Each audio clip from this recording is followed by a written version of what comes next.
Hey, what's up? It's Jesse from Vape Mentors. Happy Memorial Day weekend. Hope you had an amazing one. I know it was great for me.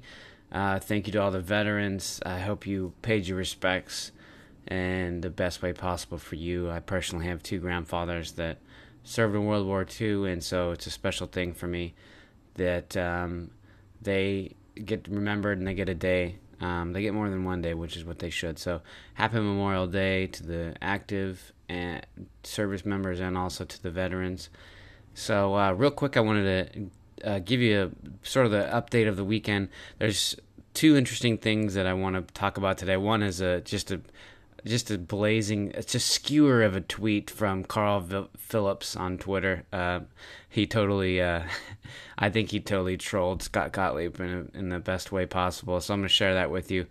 And I'm also going to share with you something that I saw over the weekend. It was something that I found to be very, very, it made me want to make this video because we act like we aren't already marketing very addictive things to children, right? Sugar we know is very addictive, and we have commercials. I saw a Coca-Cola commercial that'll show you that I think is the epitome of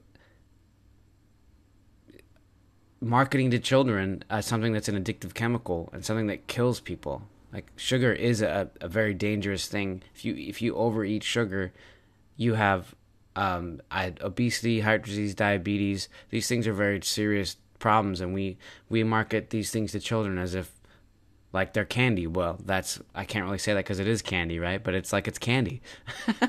So I want to share that with you. Before I get into that, I want to remind you that we have our vape shop certification series happening this month of May and June. You can attend. It's six presentations on advocacy, on vape, on FDA regulations, on battery safety, on customer service, on how to use social media properly. It's the best training available for vape shop owners that want to be staying in compliance, that want to understand the FDA's role in their business, and also to help their employees learn. If you have a new employee that's not familiar with the vape industry and doesn't understand the history of the FDA and everything like that, this will give them an update. This will train them on how to check IDs and how to say no to somebody who's not giving the correct information on their IDs, and to also help them with a sales process where they can take them step by step from A to Z on, okay, this is what you want, this is the experience that you want out of vaping, this is the device and the e-liquid that I recommend. And so this is a series that we're going to be launching right now. It's in beta, which means that we are releasing the presentations to the public, sort of on a test basis, and we're going to take their feedback and we're going to implement that into the program, and then make those changes and update everything and make it the best possible training. And then the whole idea is that we will be submitting it to the FDA to be considered as the standard vape shop training program for vape shops. And there's a replay available that I'll post a link to in the bottom of this video on Facebook and on YouTube that will allow you to watch the very first one for free. And that one is with Phil Damon. It's about the history of the FDA and the types of inspections that you should be prepared for as a vape shop owner, and also the different types of ways that you can protect yourself from those inspections. And also he goes into a really interesting section about how if a vape shop has a training program in place, then the penalties for making a mistake, like selling to a minor accidentally, would be much, much reduced, because the FDA will give leniency to vape shops who are trying to educate their employees and everything like that. So the goal of the whole vape shop training certification course is to get that approval by the FDA, so that we know that if someone takes their customers through this and so their employees through this training, that it will absolutely help them negotiate with the FDA if they're ever to be, considered for a penalty or a fine or anything like that. So look out for those links. We're going to be doing them every Thursday throughout the month of June. The last one is June 28th. It's free during the beta period, and then we're going to be charging for it once it's complete. So if you want to watch them now for free, you're welcome to. You just have to attend them live, and they're every Thursday at 5 p.m. Pacific time. I'll also post a link on how to register for those. And then, of course, I always want to remind you about the Fund the Suit campaign.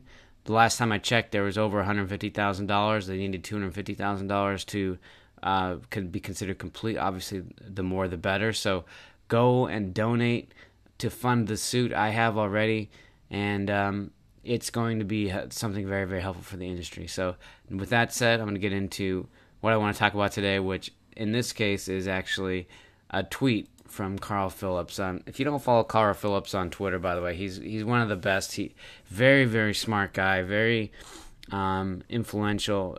He's an economist, and he's also a tobacco harm supporter, and he is usually found trolling the FDA and different anti-smoking advocacy groups in the best ways possible. And so this one is my favorite. So Scott Gottlieb, he's trying to be nice. And hey, listen, I think that I don't mind Scott's tweet and Gottlieb's tweet in this regard, but he does say, hey, remember, hamburgers should be cooked at 160 degrees Fahrenheit. For more barbecue tips, go to fde.gov, whatever. So just trying to be helpful, but Carl absolutely trolls him, I think, in the best way possible.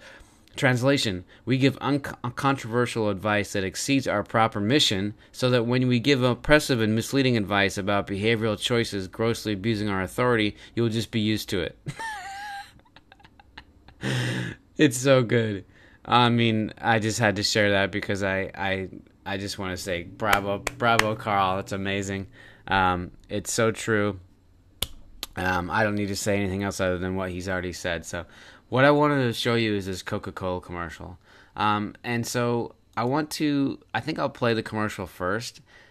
Just know that, sugar is an addictive chemical, and it causes people to die because it causes obesity, and it causes different things that we know are very harmful to us.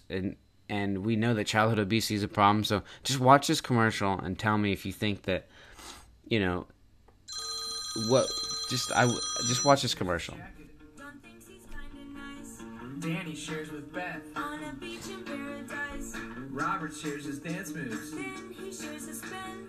Victor shares with Emily, but she's more into Quinn.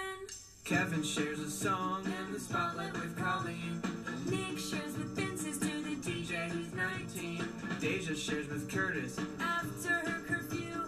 But Sharon's always better when I share a Coke with you. So that last one, I think, is the one that I want to point out. Darren shares with Curtis after her curfew, or whatever her after her curfew. What was her name? I don't really remember. After her curfew. Okay, so we all know high school. You sneak out. You want to go meet with your boyfriend or whatever at the time.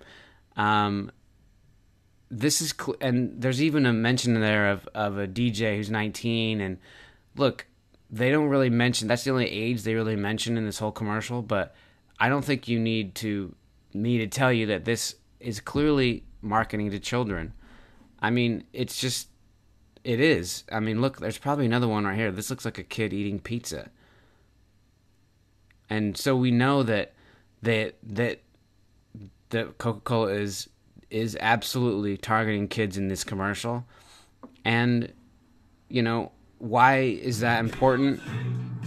Let's see here. What is this one? Okay, I'm not going to mess with that one. So, why does this matter? Why do I care about this? Obviously, I tried to find I think the best evidence that if we're going to be serious about tobacco, about saving the kids, as Scott Gottlieb always says, and about, actually helping our society be healthier, then we actually need to have a real conversation about what is and what is not, what should and should not be allowed to be marketed to kids, and what is really dangerous. Okay? So we all know that cigarettes kill 440,000 people a year in the U.S., and according to this article from Dr. Scott Harm, oh no, that's not his name. It's Dr. Scott Olson, who's a naturopathic doctor. He puts that number at 5 million deaths a year worldwide. I think that sounds like a good number. Even if we stuck with 440,000, we can still make a really serious point, because if you look at how many people die from sugar every year, you have to. How do you tell if somebody who's died from sugar? Well, if they have obesity, they probably had a sugar addiction. Heart disease, is linked to sugar, too much carbohydrate in the diet, and diabetes. Obviously, sugar is a big cause of that. So if you add all those up individually, then you have 38 million deaths a year, and that's not even, kids don't die from obesity, from childhood obesity. They usually survive through it, but how many kids are now obese? It's something like 60% of America is obese now, and it's a big problem, and it's a really, really serious drain on our health,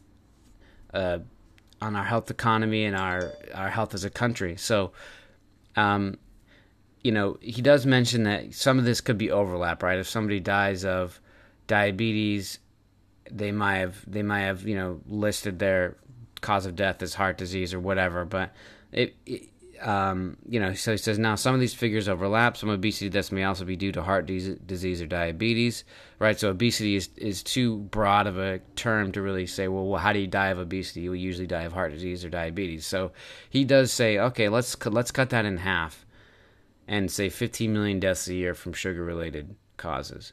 That's still 3 times as much as tobacco. So this is something that I think is worth mentioning, and I think it's worth considering. So anyway, that's the Vaporpreneur update for today.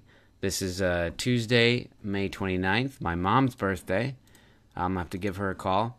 And have a wonderful week and keep crushing it. I will be at the rally, the No on Prop E rally, May 31st in San Francisco. It's happening this Thursday at about 10 o'clock in the morning, so I'm going to have to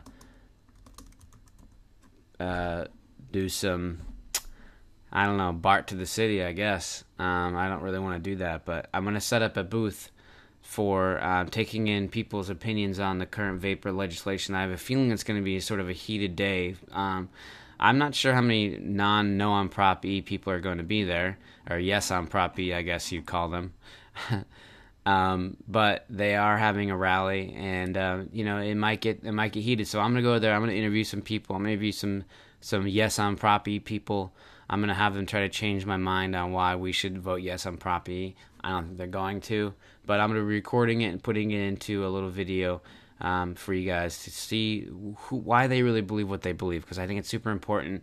A lot of times we hear the opinion and then we just brush it off, and my goal is to actually run full steam ahead at those people and ask them, can you please tell me what your opinions are, because I want to know. So I'm going to be asking them questions, and I'm going to be posting a video about that. So anyway, we hope, like I said, I hope you have an awesome week, and look out for our Vaporpreneur update for tomorrow.